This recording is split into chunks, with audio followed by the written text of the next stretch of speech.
It's an early access game, alright.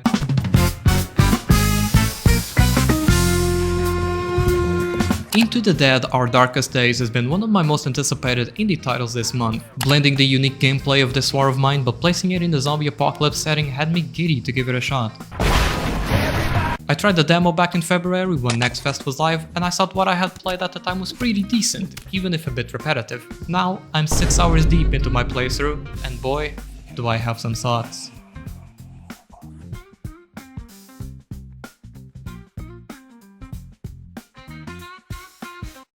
If you've played this War of Mine, Into the Dead will be immediately familiar to you. The whole objective is to survive the zombie apocalypse, and you do this by telling your survivors what to do in each day. Days are divided into two parts, the actual day portion of the day and night. You can have a survivor do the same tasks on both parts of the day, say cooking a batch of meals, or alternatively do two scavenging runs, one during the day and another during the night. Each survivor also comes with their own perks and downsides, and there's clearly a best starring duo in Daphne and Penny at the moment, with me not having found anyone else in the entire game that has the good cook perk except for Daphne. Oh god, it's so good.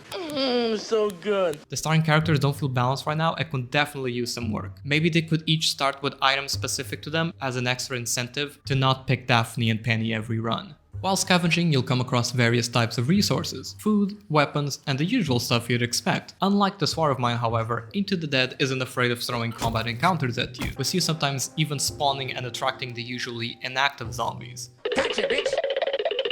Which brings me to my first and probably biggest complaint. The weapons and general combat in this game feel sluggish and not rewarding at all. Enemies don't drop loot, and most of the weapons break in a few kills/hits, leaving you to constantly be feeling like weapon management is the game sometimes. If you're vaulting or executing an enemy, you can still take damage, and plenty of it, leading to some very unfair situations where you had no choice but to get hit. Hitting enemies also feels very floaty. I found that the durability of the weapons wasn't always truthful, as the same amount of durability bar could mean different amounts of strikes for different weapons. This should be consistent throughout any and all weapons you find or craft. The AI in this game is Huh?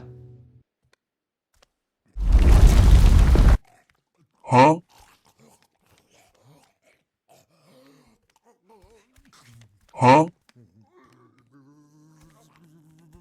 Huh? Yeah, it needs work. Most levels you explore are actually quite good and have little quirks to them, like jumping across rooftops to get somewhere hidden, or lighting up an entire arcade and praying the zombies won't find you, with the AI working in tandem with these moments. But unfortunately, it was rare the level where I didn't cheese at least one or two enemies, and that shouldn't happen. We should be rewarded for recognizing patterns and executing plans flawlessly. Currently, we're not. Enemies can get stuck in a loop going up and down stairs, or just get stuck on a wall entirely. They are also all the same enemy type and are all extremely spongy. There's no reason a combat knife should break in 3 kills. The same durability as a makeshift axe that you unlock at workshop level 3, which takes a crap ton of resources. The weapon balancing is all over the place, with the nightstick somehow doing big damage, but this pipe, nah, useless and noisy. How great. The climbing and overall movement in the game are fine and serviceable, but there are certain levels where you can tell it's not quite there yet, with me having multiple characters get stuck on terrain or rubber band between transition animations. Speaking of animations, I found all the executions and overall satisfactory aspect of killing a zombie really lacking. Using the frying pan and hearing it go bonk bonk bonk is cool, but a baseball bat should feel good to hit a zombie with. Currently, other than some arbitrary values like weapon speed and actual damage numbers, it feels exactly the same as other weapons. The act of fighting itself is very clunky. You can attack and dodge. Once you attack or dodge, you get semi-locked into your position. So if you try to attack and then dodge right after, sometimes it won't register at all. This was a minor issue, but it still happened to me a couple times. There's also no auto-equip, so if your weapon breaks during combat, you have to open your inventory and spam the weapon you want to equip in order to keep fighting. Sometimes the stealth kill prompt doesn't show, or shows and flickers for some reason. You also have throwables, which might as well not even be in the game since you can't aim for shit using the mouse. The flashlight is also underutilized, it's just kinda there. There was only one dark level where I had to use it, and honestly it's so clunky I'd rather just play in the dark. Graphically speaking, this game has a really cool 80s vibe to it, utilizing warm colors and lots of varied locales to explore, from churches to abandoned houses to hospitals, arcades and more, and they're all distinct from each other and fun to explore. Currently the soundtrack doesn't do the game any wonders and it's all very forgettable. There's no high-octane moments or heart-tugging melodies that catch you off guard. The main theme of the game is quite good, however.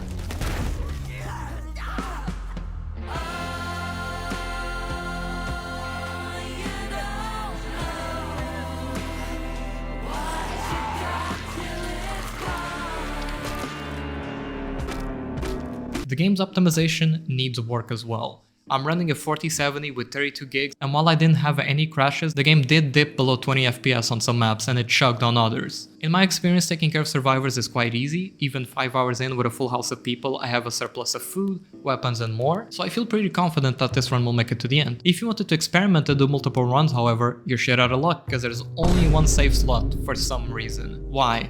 Why is there only one save slot? Why is Iron Man the only mode right now? The survivor maintenance side of the game is where the core issues start to rear their head. If you get hurt in a mission and have a medkit, you can't use it. You have to leave the mission and then use it at base. The UI at your home base is also very poor. We should be able to see the nameplates of the survivors at the bottom or somewhere on the screen so we're actually aware of all their stats at all times. Currently, you have to cycle through them in order to figure out who's doing what. In addition to this, it's very tiring to have to make them all do something in order to advance the day. If you're like me and have like 6 survivors, you have to take 6 people to specific spots every half in-game day. You can't just assign a survivor to be the gardener and constantly be planting, or the cook and always be cooking.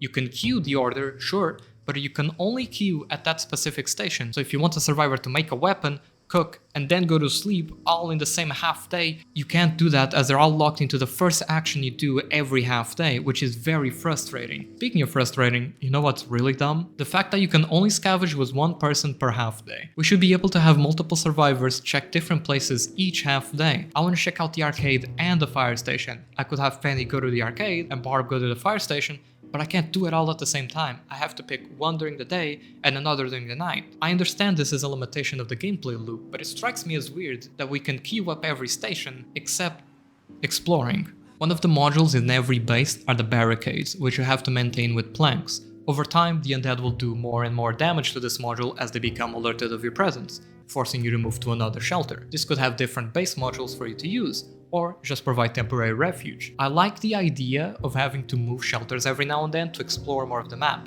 as each shelter has an associated exploration range to it. So can someone explain to me, why the hell do we lose all our resources at the old shelter when we move? Do we drop them on the way like breadcrumbs in case we get lost? Like, genuinely, we're in a zombie apocalypse and we're throwing out bandages, meat stews and beer? What the fuck is wrong with these people? Also, each shelter having its own isolated exploration radius is completely ridiculous, as it punishes you in case you want to re-explore some areas. We should instead add on to the exploration zone with each shelter we move into, not allowing us to go back to a previously explored area when we supposedly just got a base upgrade feels wrong. I also find the lack of any meta progression very weird. We aren't really surviving with any long-term goal. Other than the couple clues you pick up that show you points of interest to explore, which you undoubtedly will have to sacrifice some resources for, since you'll have to swap shelters. Above all, there's really no choice here, no moral dilemmas to tackle or decisions to make.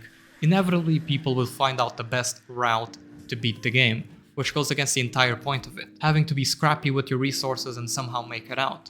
The game needs a lot more diversity. In the levels, the enemies, the encounters, optional replayability shouldn't be hindered, and every character should have more inventory slots out of the gate. Even the big backpack survivors have pitiful inventory slots. Finding other human survivors in the maps, the non-recruitable ones, always ends up in me losing most of my HP and getting nothing out of it since, again, enemies don't drop loot. There's nothing to do other than kill them and make your character feel guilty for killing a human, or running away and getting nothing. So either way you lose and it doesn't feel great.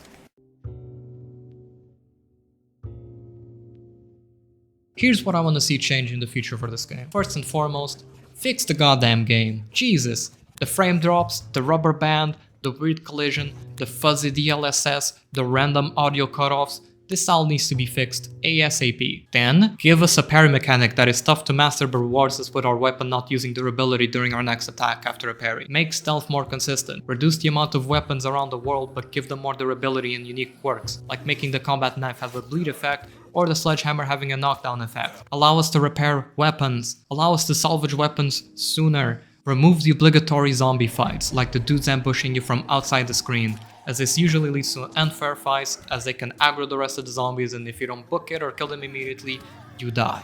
Add more hiding spots and alternative routes to each level. Allow us to actually be stealthy and go in and out without being seen. Give us a proper tutorial. The fact that you don't tell the player that they have to look for telescopes to unlock more maps to explore is criminal. Alongside not explaining the status survivors can have and how to deal with them. There's only so much an item description can do. Allow us to queue different stations for survivors as well as do multiple explorations each half day. You can lock the total amount of scavenging runs we can do each half day via how many shelters we've liberated for balancing. Give us a max survivor limit on bases so we actually have to make choices. Remove the mouse cursor when you aim. Make the throwables actual items. Allow us to aim down a flight of stairs and not only left or right. Add difficulty settings. If you don't have a good start to your run, you're forced to go all the way to the beginning, and most people are finding the game overly punishing. This would go a long way to fix that. Add more replayability, either in the form of a meta progression, check out the Last Stand Aftermath for a great example, or more variety in what levels we can access, what loot we get, etc. From my research, there's currently 2 ways of escaping the city and 13 survivors to recruit in early access, and at this point I feel like Into the Dead needs to figure out what it wants to be. A roguelike survival game where every run is different and unique, or a narrative-driven game with a couple variations thrown in. Because currently it's trying to do both, and failing at both. I can only hope that during the next year of early access we'll see good updates to this title, and if we do, I will be more than happy to revisit it. But for now, let the game cook and go do another run in this war of mine. Thank you all so much for watching my first impression of Into the Dead, Our Darkest Days. Make sure you do the YouTube jazz every channel asks you to do, and make sure you join my Discord to keep up to date with upcoming projects and more. That's it from me, thanks for watching once again, my name's Fire, and I shall see you next time.